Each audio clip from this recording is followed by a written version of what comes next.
Sir, Now? now it's visible. Okay. Yeah, good afternoon, friends.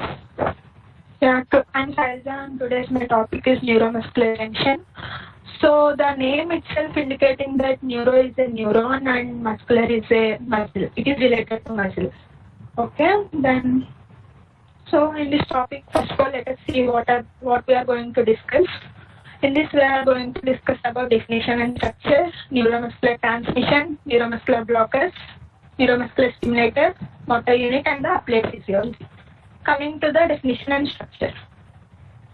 So we have synonyms for the neuromuscular junction. It is also called as myoneural junction and motor end plate.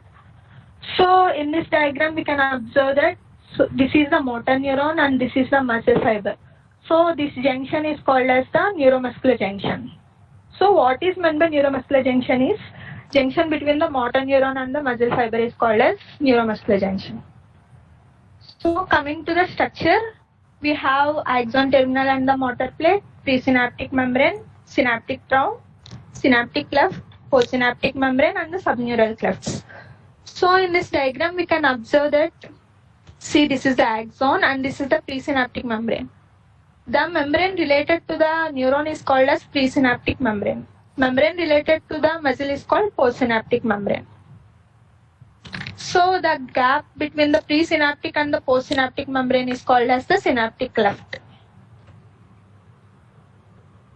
So coming to the axon terminal branch of the nerve fiber is called as the axon terminal.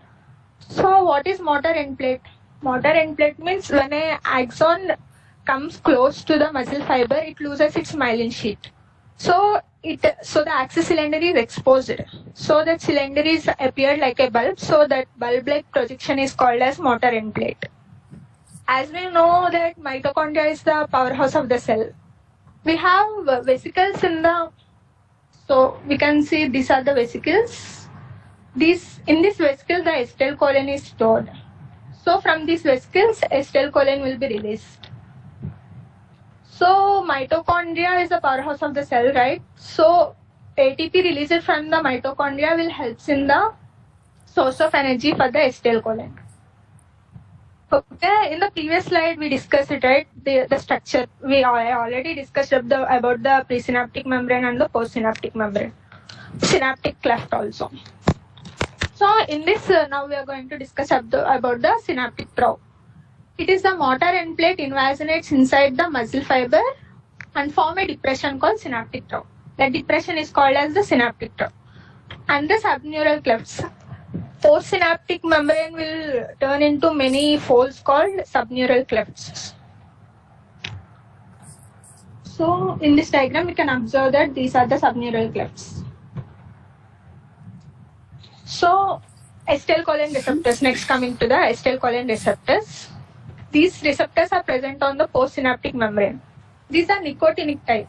What these receptors will do? These receptors will help in binding of the acetylcholine to that, and this form the acetylcholine receptor complex. So coming to the neuromuscular transmission, it occurs in 3 phases. What are those? Presynaptic events, synaptic events, and postsynaptic events. So what is the definition of neuromuscular transmission? It is the transmission of impulses from the motor neuron to the skeletal muscle fiber. So a series of steps are taking place in neuromuscular transmission. So first step is action of acetylcholine. Second is development of end plate potential, development of miniature end plate potential, and the destruction of acetylcholine. First coming to the release of acetylcholine. So this is the first step. So in this flow chart, we can observe clearly. I'll explain the whole process in this flow chart. So for better understanding. So when a motor nerve fiber is stimulated, action potential is generated, right? Then the voltage gated channels of the calcium are opened. Then as we all know that calcium ions are present in the extracellular fluid, right? So those calcium ions enters into the axon terminal. As the calcium ions enters the axon terminals, they stimulate the vesicles and it helps in the release of acetylcholine. So this acetylcholine enters the synaptic cleft. As we discussed that synaptic cleft is the space between the presynaptic and the postsynaptic membrane. So this is the synaptic cleft, okay? In the postsynaptic membrane, what happens means, coming to the second step, action of acetylcholine. What happens to the acetylcholine? So when the acetylcholine come to the synaptic cleft, we discussed that the receptors are present on the postsynaptic membrane. So this acetylcholine will bind to those receptors and it helps in the opening of the ligand-gated sodium channels. Here calcium ions will, calcium-gated channels will be opened. Here ligand-gated sodium channels will be opened. So sodium ions will enter from the extracellular fluid. It helps in the development of the end plate potential. So first of all, let us know what is meant by end plate potential. Anyone, what is the resting membrane potential of neuromuscular junction? Guys, anyone? Minus 60 MV. No, for neuromuscular junction it is minus 90 millivolts. Minus 90. Okay. Yeah. So in the end plate potential, the resting membrane potential will be minus 90 millivolts. But when the end plate potential, what is the end plate potential means? It is the change in the, okay. It is the change in the resting membrane potential when an impulse reaches the neuromuscular junction. So what happens means, it changes minus 90 millivolts to 60 millivolts. So this change in potential is called as end plate potential.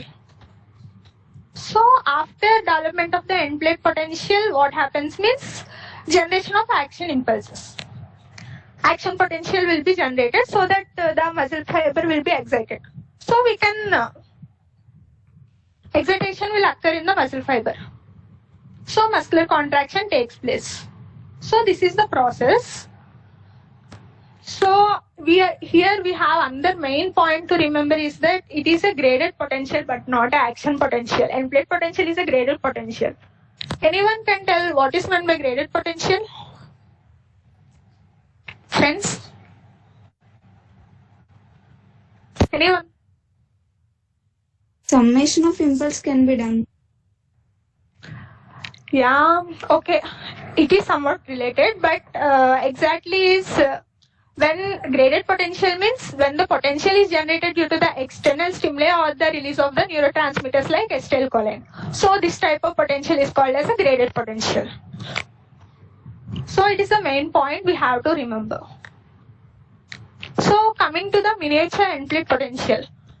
In the previous slide we discussed about the end plate potential, right? So in this slide what happens means, axon terminal will release only small quantity of the acetylcholine, very little amount of acetylcholine. Actually we need a large amount of the acetylcholine to initiate muscle contraction, but very small amount of acetylcholine will be released. So in this case what happens means, many miniature end plate potential will combine together and produce end plate potential. So it helps in the muscle contraction. Coming to the last step, fate of acetylcholine. So here we should wonder that we have a acetylcholine esterase enzyme. It destructs the acetylcholine within 1 millisecond. It's really wonder, right? Within 1 millisecond, the acetylcholine will be destructed. So the acetylcholine have that much potency to bind with that receptors. Within that 1 millisecond, it will bind with that receptors. So we have to appreciate the acetylcholine. So see, actually we have another process. We call it as a reputate process. In this process, what happens means, we discussed acetylcholine esterase. This splits the acetylcholine into choline and esterase. In this process, what happens means, the choline is taken back into the presynaptic axon terminal and it is reused. So this type of process is called as a reputate process. Coming to the neuromuscular blockers. First of all, what is meant by blockers? Neuromuscular blockers means it blocks the impulses, right? So neuromuscular blockers are the drugs that prevents the transmission of impulses from the nerve fiber to muscle fiber to the neuromuscular junction. So these are commonly used in the surgery and research. In surgery, for blocking those impulses, doctors will use this. So coming to the first drug, it is Curare. It blocks the neuromuscular transmission by acting on the acetylcholine receptors. So it is called as receptor blocker. It is synthesized from the plant called Curare. So this is the plant. Next is bungarotoxin. This is the toxin from the venom of deadly snakes. So in this case, what happens means it affects the neuromuscular transmission by blocking acetylcholine receptors. As we all have the fear of snakes, right? If that bites, what happens exactly? This happens when a snake bites. Our neuromuscular transmission will stop. So it does not initiate any contraction. Next one is succinylcholine and the carboxylone. So these drugs block the neuromuscular transmission by acting like acetylcholine and keeping the muscle in a depolarized state. These are too smart that they act like acetylcholine and they are helping the muscle to be in the depolarized state. So like this, the neuromuscular transmission will be blocked. So next is the botulinum toxin. So it is derived from the bacterium Clostridium botulinum. It prevents release of acetylcholine from the axon terminal into the neuromuscular junction. So this is the bacteria. We saw about the neuromuscular blockers, right? Now we are going to discuss about the neuromuscular stimulators. Drugs having acetylcholine, these also have same like acetylcholine. Some of them are methylcholine, carbachol, and the nicotine. These repeated amount of neuromuscular stimulators will cause a spasm of muscles. At least once we experience the spasm of muscles, right? So it is due to this one. So motor unit, as we all learned from childhood, what is motor unit? Anyone? What is motor unit?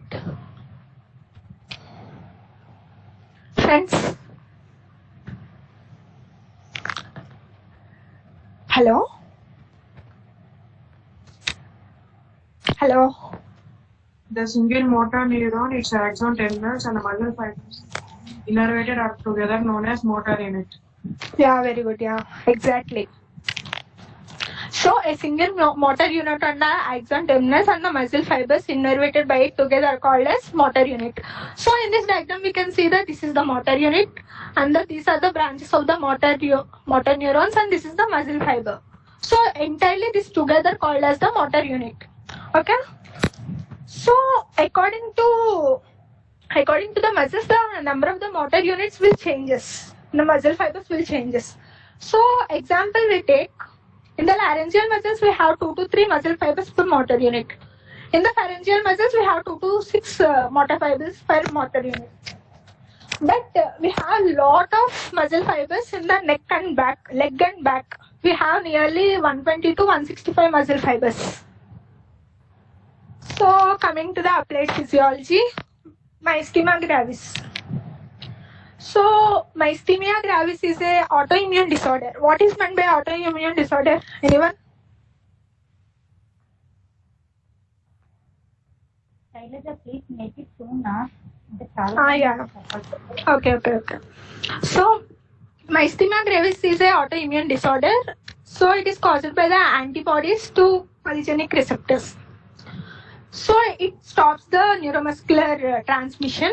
So symptoms are drooping of eyelids, weakness of arms, change of voice, swallowing difficulty. As we all know that Amitabh Bachchan is also suffering from this type of disorder, myasthenia gravis. So coming to the last, it is the Ayton-Lambert syndrome.